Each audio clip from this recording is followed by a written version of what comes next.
Ariel, thanks so much for being here.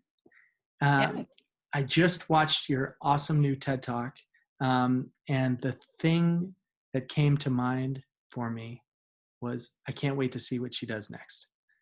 So what's up? What are you working on now? Yeah. No, thanks for having me.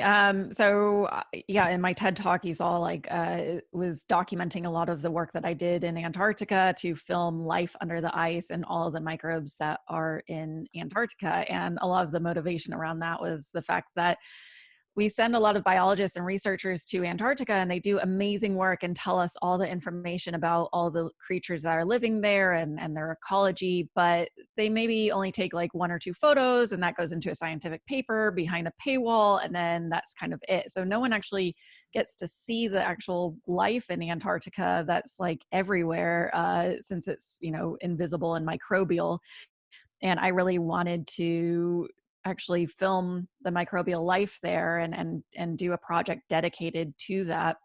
And so that sort of feeds into like what I'm trying to do next, which is I guess a couple of different things. One is still going back to Antarctica to film more microbial critters and creatures and really illuminate the life that lives in Antarctica so that we can get a better, more informed picture of everything in Antarctica and how that sort of affects the rest of the world.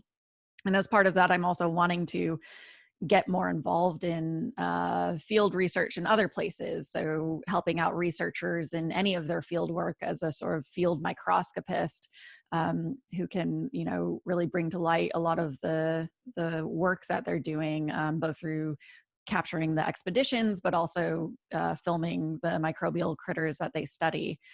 And I guess the second part that I'm sort of feeding that into is a lot of astrobiology work and sort of finding intersections between the work that I'm doing and a lot of the work that I'm interested in pushing forward more, which is around detecting life on other moons or planets in our solar Hmm. system. And that's a really meaty problem because no one's solved it yet. So there's a lot of creative ideation around how do we actually detect life on other planets or moons in our solar system, and what can we learn from microbial communities here on Earth to inform that decision. Well, so leading more Antarctic expeditions and studying life on other planets, I think are the two of the coolest possible things to be working on. Um, when you explain this, I think a lot of people like myself think, "Wow, that is so cool. That is so far outside of what's possible for me. Like as an individual, we're all working, writing emails, or doing whatever we're doing." Um, but I also remember I think we spoke, I don't know, it must have been 3 or 4 years ago. You came to our lab, and I remember you talking about, I'm just starting microscopy lessons at, Mhm. you were taking them at, I think, the Berkeley Extension School. Um, Merritt College in Oakland. Yeah. Merritt College. Okay, cool. Yeah, right around there. And it's amazing to see what that initial kind of dream and curiosity blossomed into. Can you talk about like where that initial dream for Antarctica came from and how you initially started pursuing it? Yeah, absolutely. Because, yeah, I would equally, me a few years ago, I'd be like, whoa, where do you even begin with all of this? For me, the lineage of how I got to this point, I guess, is, as I, unexpectedly got a job at NASA several years ago. And that, transformed everything for me and got me interested in science since I had gone to art school and it wasn't my thing. And so it's like I go to NASA, have this life-changing experience, of going like, wow, I can contribute to space exploration, and I need to tell other people that they can contribute to space exploration even though they're not scientists either. And I started, you know getting more and more into that, and then I was like, well, it's not really my personal goal to become an astronaut. That is for some people, but for me, I'm like, I don't want to be an astronaut. But I was like, what is my version of like going into space? What is my astronaut moment? Like, what is the extreme thing that I would be comfortable with doing? And it's like, I don't want to, hike up a mountain or, things like that. But then I was like, I kept hearing more and more about how Antarctica was like Mars, or Antarctica had a lot of analogs to space exploration, and how a lot of people in the space industry, would do research in Antarctica. I was like, you know what? Antarctica is sort of my extreme. Like, that's my version of like going into space, becoming an astronaut, pushing myself. And so I got really obsessed with the idea of going to Antarctica, but that was sort of it for a little bit. Mhm. I was just like, I really want to go to Antarctica. How the hell am I going to get there if I'm not Mhm. a scientist? It's like, sure, I've like got like a brief stint at NASA on my resume, but that doesn't get you into Antarctica. And I didn't want to be a tourist either, for a couple of reasons. One is it costs more money than I could ever afford to go to Antarctica. And then the second is that if I went, I wanted to do something. I wanted to research. I wanted to, contribute.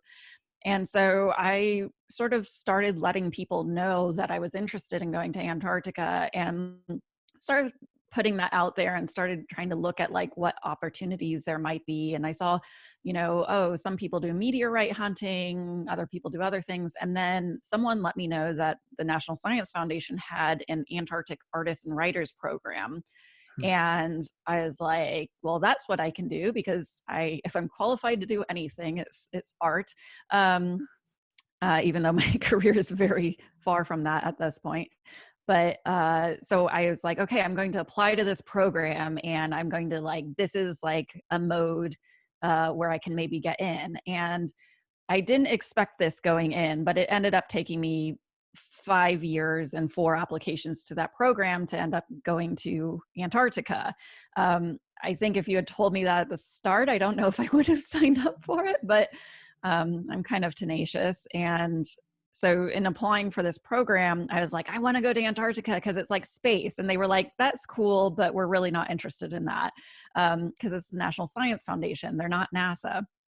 And so then I kept talking to Antarctic researchers about like, how can I be valuable to both like scientists and art. And that's when I learned from a number of astrobiologists that, they study all these microbes, but they don't really film them or photograph them. And that was sort of like a gap, both in scientific knowledge, and a gap also creatively, in that, the general public of the world, hasn't seen Antarctic microbes. So that's when I started saying, okay, that's interesting. I guess I need to start teaching myself microscopy. And then I found, after I taught myself for a couple of years, I found a local society, the San Francisco Microscopical Society. And I joined that society, which is really geeky. And then they told me about this certificate program at Merritt College, where you can become a certified microscopist. And so essentially all this adds up to, I didn't set out to be a microscopist. I didn't set out to, find all of these threads. What I set out with was like, what is my version of being an astronaut? And then Mhm. how can I possibly use my existing background in a valuable way to get me to have my astronaut moment? It's so cool. And it's cool for a few reasons. One is, I think it's so fun to see the output of your work. So for most scientists, going to Antarctica and studying microbes is going to result in a published paper that a few people will read. And for you, it became this really cool interactive website, lifeundertheice.org, which is so fun. I encourage everyone to check it out. And preferably on your phone. I think it's fun to check out on your phone because it actually feels like you're looking under a microscope. Is that how you designed it? Yeah, I mean, I designed it both for desktop and mobile, but yeah, the idea is that it essentially gives lifeundertheice.org gives you this feeling of actually looking down a microscope and wading through like a petri dish of all the microbes, and what it's like to actually have that experience. I wanted to create something that gave you sort of the thrill of like finding new weird microbes as you sort of scroll around. Yeah, and you combine that with the kind of the YouTube series that you've created around that. going to Antarctica, like going down in the observation tube and setting up the lab. And um, I think it creates a really visceral experience in a way that um, reading a research paper never will for me as a viewer, as a watcher, as a participant. So I think that's really cool, is to watch your mind um, create products from those experiences that you're having. But the other thing, and this is something that I really admire you for and have for a long time, is that you aren't just making products. I also think that you've, throughout your adventure here, not just in Antarctica, but before that with Science Hack Day and at NASA, is you've done an amazing job building infrastructure for other people to to follow a similar path. So you've you've made your own way, and then you've turned around and paved the road so others can and follow after you. Is that uh, how intentional is that infrastructure building? I would say it's 50-50. Certainly, like after getting the job at NASA all those years ago, I intentionally decided like I need to give other people this knowledge that they can like play around with things that have nothing to do with their current career, and that they can be valuable to places like NASA. Um, because it was so eye-opening to me, because I never had even aspired to work at NASA, because it just was so many millions of miles away from anything I thought about. Um, and so it was really kind of a groundbreaking moment for me in my career of saying, oh, I need to like let other people know that like there's all these things that you can do. But I don't know, I would have really appreciated someone at any point going like, you can just like try something out at NASA for fun if you ever want to. Like, so I kind of want to be that for other people, of just sort of prodding them and saying there's opportunities out there, whether or not they are explicit. But and then working, I guess, intentionally with institutions as much as I can to make it more explicit over time, which they've gotten a little bit better about. The other side of it, I guess, being honest, is maybe not as intentional, in that I think because I'm someone who went to art school and um, I just like, I don't know, I feel both very logical and detail oriented, but also very creative. And so I kind of always feel that pull from both sides. And for me, whenever I realize that there should be something like that exists in the world that doesn't yet, like I just become obsessed with having to like build something as fast as I can, because I get convinced that if I don't put it out there, maybe someone else will do it. And like, but I've got like this vision that I really want to exist. And so some of it's just being, I guess, a creative art nerd, in that like, building Science Hack Day in San Francisco, or spacehack.org, and lifeundertheice.org. Like, these are just things where I'm like, this should exist. And I unfortunately suffer from the fact that I usually don't have a team. I usually don't have any funding. And so I have to just kind of produce the skeleton version of my vision all the time. But I feel like in producing these sorts of products and actually making something that exists rather than just speaking about something, you do sort of, as you were saying, create these kind of almost keystones for people to see, of like, oh, you can create this. And I think in terms of building infrastructure for other people, I think one of the most important things that I try to convey to people who would like to get into something that they have zero experience or knowledge about is just about building things and getting them out there.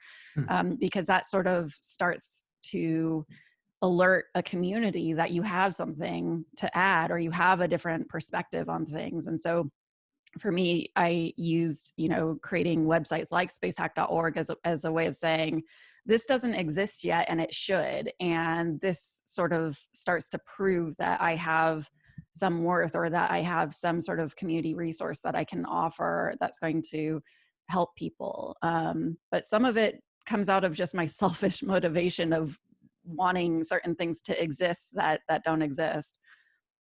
Well, it's so cool. I don't know if I told you this, but I think the paper that you wrote about low cost scientific tools was um, really a pioneering work.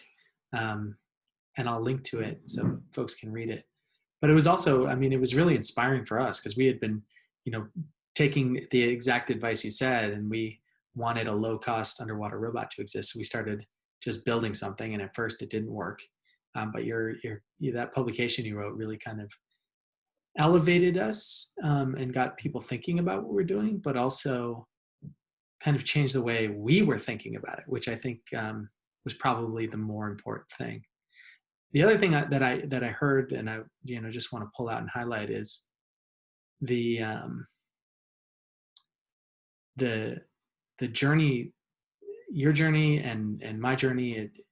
It both of them took a lot of time. I mean, Yeah. you talk about like 2 years of exploring microscopy before you found out about the program, and I think that it's a real delicate balance of having kind of a dream, with whether that's like going to Antarctica, and then also having the kind of presence of mind and the openness to figure out what exact what exact route is going to get you there, which for you was microscopy. So I think that's a really delicate time where you have this kind of hope and dream and this nascent curiosity, and then attaching that to a real life project. There's a big gap there, and I think one of the things that I've been hoping to do with this interview series is show how people kind of do research on that. And so I don't know if you'd be willing to share your screen and share how you put some of this initial research together Yeah. to bridge that gap. But I do think seeing that is helpful for folks. Yeah, I'm trying to think where to start because, so, I mean, one thing I guess I'll start with is the fact that for me, a lot of stuff is written. So I am like kind of old school in that, it's like I have yellow pads of paper, and, I write all sorts of notes on them. So like this one that I'm showing here is my notes on research around the moon Triton and trying to put it into a YouTube video. So a lot of times I'm just writing a bunch of different things, and then I'm categorizing, like, oh, these points have to do with the geysers on Triton, these points have to do with the ocean, and then kind of scripting it together into a YouTube video.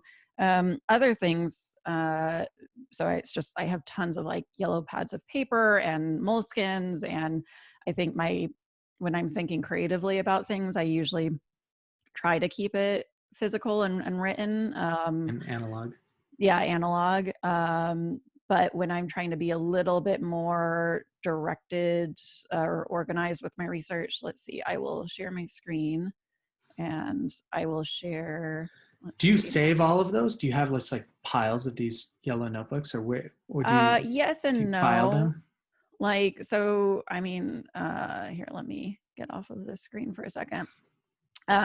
Yeah, so with the yellow pads, like usually to me, this is like stuff where it's not as valuable because I'm just kind of organizing stuff. So a lot of times, like my YouTube videos and YouTube scripts and everything, I end up throwing away the yellow pads because really once the video is produced, that's all I ever need to refer back to. Right. But, more involved stuff that's not just like cranking out like a YouTube video, then I've got like moleskins with all sorts of, drawings and notes and everything in them. And these ones I keep. But the problem of course is that I can't really say that I ever refer back to them. So it's more Yeah. like a nostalgia thing. I'll go back to Maybe. trying to share my screen here. So I can show you what I did when I was researching my book. Here we go, Google Chrome. Okay, so let's see, move this out of the way. Okay, so when I was researching my book, What's It Like in Space? Stories from Astronauts Who've Been There, I actually wrote the entire book in an Excel sheet, which I have not heard of Wow. many people doing. It's a short and sweet book, so it's more reasonable to do it. But I think even if I did a longer book, I'd probably still write the majority of it in an Excel sheet, which is um, weird, but that's me. So on this Excel sheet, you can sort of see I've got the stories that I typed up and the sources and the categories, but you can also see I've got tabs down here of like who I was going to interview and notes on like when they were astronauts and the status of getting introductions to them. And then I've got a separate tab for different interview questions for different astronauts that I wanted to ask. And then I've got, miscellaneous links and ideas for other things that didn't really make it into the book. But you can sort of see it's just like tons and tons of um, each page is organized into its own row. And that's sort of how I wrote that whole book, which, yeah, I've I never guess seen this, that before. yeah, I guess this gets to the weird part of like, I'm both like very organized and creative. Like I just, there's the creative part, which is like, I'm going to sketch out an idea and think, broadly about something. But then at the end of the day, I like being very overly organized about everything. And then the thing that I also love that Google Chrome just recently launched is now Google Chrome is doing tab groups, which is like saving my life. Like each one of these tabs up here is like a group that you can like expand and collapse. So I've got now like my YouTube tabs and my, microscopy society tabs, and I can Oh, just like go wow. into them. And that's like the most life-changing thing that's happened to me this week. So, Oh my gosh, I'm going to get right on that. yeah. That's cool. All right. So that's so interesting that you did that. Like so each one of these is like a different category, and then you matched up the interviews and the stories and the sources. Yeah. So it's like essentially I'd interview an astronaut, I'd have a series of questions for them. And then as I compiled sort of their interviews, then I would say, okay, these answers from them compiled or go into this sort of category of like looking at clouds. And these ones are more about, how to go to the bathroom in space. And so sort of over time, then each of these rows got filled out with different things. And now you're looking at sort of the final product, which is they all look very clean and fully written up. But in process, it's just about sort of grouping together categories and then figuring out what the thread is for each row. Cool. Hey, well, this is kind of a related question. One of the things for me that was so interesting was, well, working on OpenRLV, but then much more so in working on the Open Explorer stuff that we were doing was the mystery of expedition planning, right? Mm-hmm. So we see kind of the results of these expeditions, and you have great kind of YouTube um, clips showing a lot of the process. But it was surprising to me how much planning goes into expeditions. And my teammate Eric Stackpole is just a master expedition planner. And so what was that process like? I also think the flip side of that is I think expeditions are a wonderful framing for pursuits of curiosity, right? Like thinking of it as an adventure and what you'll need to learn and what you'll need to pack and prepare. And I think it's a wonderful framing for pursuits like this. So do you have anything to speak to on that? Yeah, I'm looking. I'll share my screen again. Let's see. So I haven't actually looked at this in a while, so I have no idea what state it's in. But yeah, so prepping for the Antarctic expedition was really intense and was many hours of video calls, like going through screens with the National Science Foundation coordinators to make sure that I had every last piece of like cargo and science materials requested, and you really it's an excessive amount of stuff. So for the this was my Antarctica prep Excel sheet, and yeah, I don't know if it's in a good position or not, but I had a packing list that I think used to be more um filled out, but sample handling. So this was something that was important, because even though I uh had all this microscopy experience, I didn't have as much experience with preparing and sort of conserving samples of microbes so that I could film them for a long time after I captured them. And so in this Excel sheet, I was keeping track of all these different ways of handling samples, Hmm. and like which ones kill with which different types of microbes and which ones don't kill different types of microbes, because essentially there's no one way to prepare all of these microbes. So that was incredibly confusing, because as you often learn in science, you go into something and you're like, okay, how do I prepare all these ciliates so that they don't die in a couple of weeks time? And you're like, someone should have this worked out. It's pretty straightforward. And then you discover, oh, actually, there's a lot of competing different ways to do this, and no one agrees. And you can't really find like the answer, because the one answer doesn't exist. It's just like, 10 different people doing it 10 different ways and saying their way is the best. And when you don't really know enough, you're wading into this going like, I just want to know the answer. Like, you're like, I didn't want to actually go into this to like research like what the cutting edge of knowledge is on this. So you have things like that. I had a to-do list over here of like different permit applications I needed to get done to be Oh able my to study gosh. microbes in different places. I have obviously some more tasks down here of like things that I had to do to prepare to go to McMurdo, which is like you have to have cash because credit cards don't work. You have to turn off your two-factor authentication on your sites because you don't have cell phone service down there. Oh Like my just gosh. everything you can imagine. Um, these were this was my cargo weight for all these different pieces of equipment that I was bringing down there. I had a microscope needs thing, scientific supply. Yeah, I don't know. This was probably an important one. Equipment wish list, like, and keeping track of like which equipment I wanted and like what equipment McMurdo could supply me versus what I had to buy myself. And it just goes on and on and on.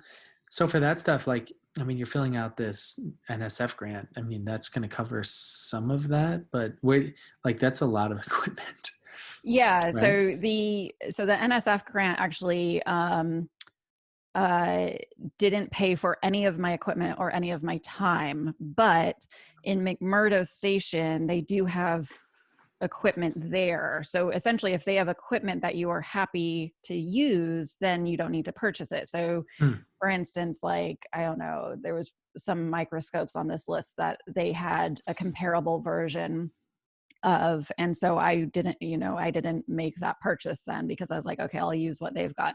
But there were other things where I'm like, oh, I really need this very specific microscope, and I need to uh have it be mine for various reasons. Yeah. um so Wow. yeah, so it just really depends. So essentially that's where crowdfunding came in, where I did a lot of Patreon campaigning so that I could pay for the supplies that I needed to bring down there with me. And I applied for a couple of like small grants then, in addition to the National Science Foundation, to again accommodate some of the extra equipment needs. So it was a lot Yeah. in terms of like just all the stuff you have to manage and think about. And it's certainly a lot when you're a team of one. And I think that's the thing where it was the most hard, because nearly every single person who goes to Antarctica is part of a team and has a Absolutely. team. And I, as an independent person, like just out of nowhere, this all became like my full-time job for a few months, and kind of without warning. Hmm. And so that was really difficult, and certainly was like a struggle, um, to make it all happen when you can't delegate to anyone. So you mentioned your Patreon page. you've had that going. I think you're one of the first um, uh, science-ish people that I knew who were on there. But you've been on there for a while, right? Yeah, a few years. How has that experience been? I really like Patreon. It has its pros and cons, and I think if you go into it understanding those, then I definitely recommend it to people. I think the thing that I like about Patreon, unlike a Kickstarter, is that it's ongoing and never ends. And on one hand, that sounds really overwhelming. On the other hand, it means that you can launch a Patreon, and if you have no idea what you're doing and the things you initially propose on it don't work out, like that's fine. Like you can just like put it up there and iterate over the years as you have time. And when you don't have time, then the biggest thing you will lose out on is people dropping off as patrons. But that's okay if you're ready to sort of like say, oh, I'm a little too busy this month or something. Mm-hmm. um so it's great in that you can just kind of start, and you don't have to be perfect. It's not the Kickstarter thing where you have to get all your ducks in a row beforehand, and it has to be this big push, and if you don't get it right, then you're going to run out of time. And so Patreon's great because it's kind of low, it's not as high maintenance, I guess, as that, but it is ongoing. So you have to be open to tweaking things along the way, and being honest with yourself about things that you offered that no longer work out. So saying like, oh, I'm going to do a monthly Google Hangout with my patrons, and then you're like, oh, I resent this and I hate it, then just dropping it and trying something new. Mm-hmm. I think the negative for Patreon is that you do have to put in a decent amount of effort to get it going, and to get to get it to grow. Kind of take Because flight. yeah, because it's really, I mean, it's for your super fans, right? It's for people who really want to support you, and that's a certain subset group. And then once Mm-hmm. you tap that group out, so to speak, then if you want to keep growing, then you have to figure out how to keep essentially making people become fans of your work. And there's so many different ways of doing that, but you sort of have to view it as this funnel of like, okay, I'm going to Mm-hmm. produce YouTube videos, and then people will get more acquainted with my work, and I'll grow my audience, and then that'll trickle into Patreon more. So um so it is definitely not something you can just like set up and forget about, unfortunately. But it's nice in that it does offer a way to like interact with people who support your work, and Mm-hmm. people who want to see you succeed. And it's been really nice, and I really, for the most part, have positive experiences with it. No, that's awesome. That's great. Um, yeah, I think that's another example of you kind of um, making the path where others are, I think, going to be heading in not so distant future. I think science is like, I think the whole kind of university academic system is failing a lot of folks, and I think a number of them are searching in that direction. So again, you're breaking the path. Okay, so I want to make sure I have enough time to ask you the kind of big question that I ask everyone here, um, which is, what are your ideas to make science better? You've been in and around it for a while. What would you change if you could? Yeah, I mean, there's so much. um I think there are two things that are really um, important, and they don't solve everything, but I feel like they could be really revolutionary. One is that there's really no pathway for currently for citizen science, or whatever sort of phrase you want to assign to it, for people doing that work to actually become as awesome as they want to become. And by that, I mean, there's just no pathway for someone to um, participate in a citizen science project and then turn around and apply as a principal investigator to the National Science Foundation or to NASA or things like that. I feel like there's not enough upward mobility in terms of having people who want to play around and try things out to having them actually be able to lead expeditions and, get jobs and do things. And I'm not saying that's for everyone. Everyone has different, desires with what they want to do. But the fact that science is still largely inaccessible, I think, to outsiders in so many different ways, that, really things are not set up to support people who are independent or people outside of an academic system. And it's really systemic and it's at every level. Things are not set up to support that. And that's really frustrating because it's been frustrating to see citizen science really increasingly become just this top-down educator led thing, and not actually hear from the people who are trying to carve their own paths and figuring out how to support those people and actually how they can sort of build their own teams and actually be contributors at the same level.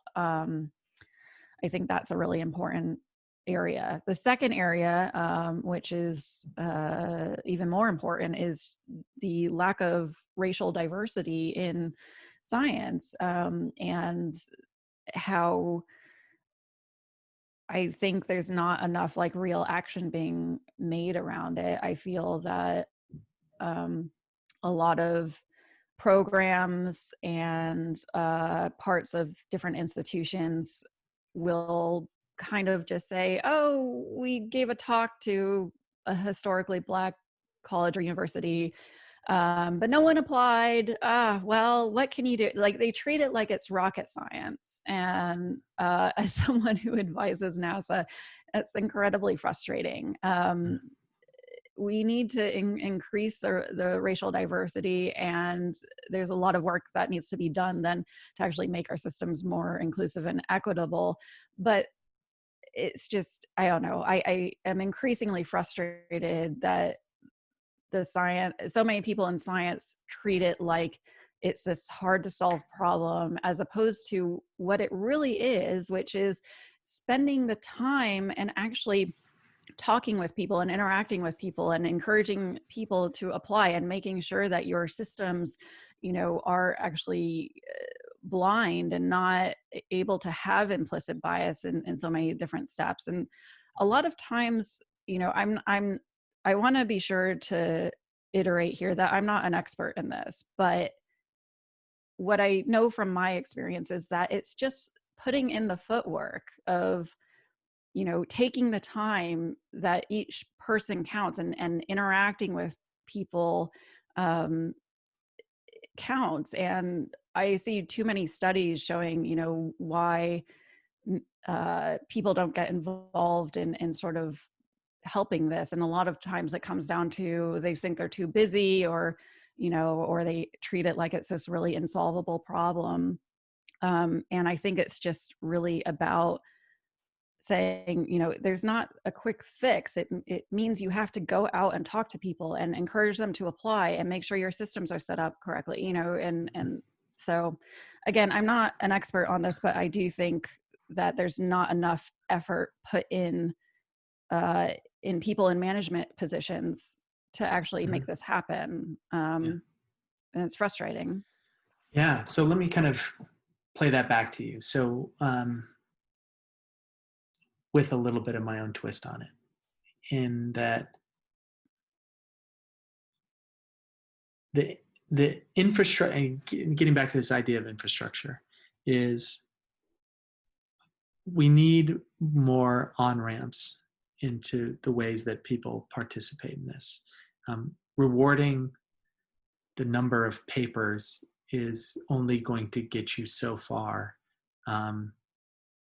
in terms of what people will actually do within the system. And I think when I think about the work that you've done, really just to contribute to that, whether that's through explaining how you're doing things, or organizing science hack days or space hack, you've um, attempted to kind of build these alternate routes onto the the the playing field of pursued curiosity, and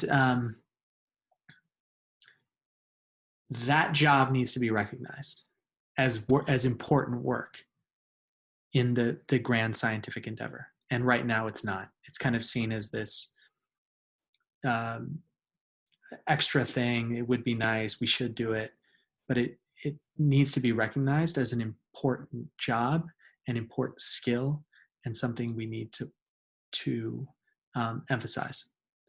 Um, and I completely agree with you. And I think that the secondary problem in terms of racial diversity, I think hopefully we can get funders and leaders to recognize that those two problems are not necessarily completely separate issues. I think the idea of building better infrastructure, there's people who are going to be good at that and should be elevated, and there should be an expectation of those folks that new infrastructure that we build is enabling for everybody. So sorry if that was like long-winded, but I'm with you. I No, think it's that's good. great. Cool. Well, all right. Well, thank you. I really appreciate your time, and I appreciate everything you're doing. Where can we kind of follow along with what's next? Yeah, I mean, I'm Ariel Waldman on most things on YouTube and Patreon and Twitter, everywhere. And then there's just my website, arielwaldman.com. So it's pretty easy to find me on the internet if you know my name. So Cool. All right. Well, thank you so much. I really enjoyed it. yeah, thank you.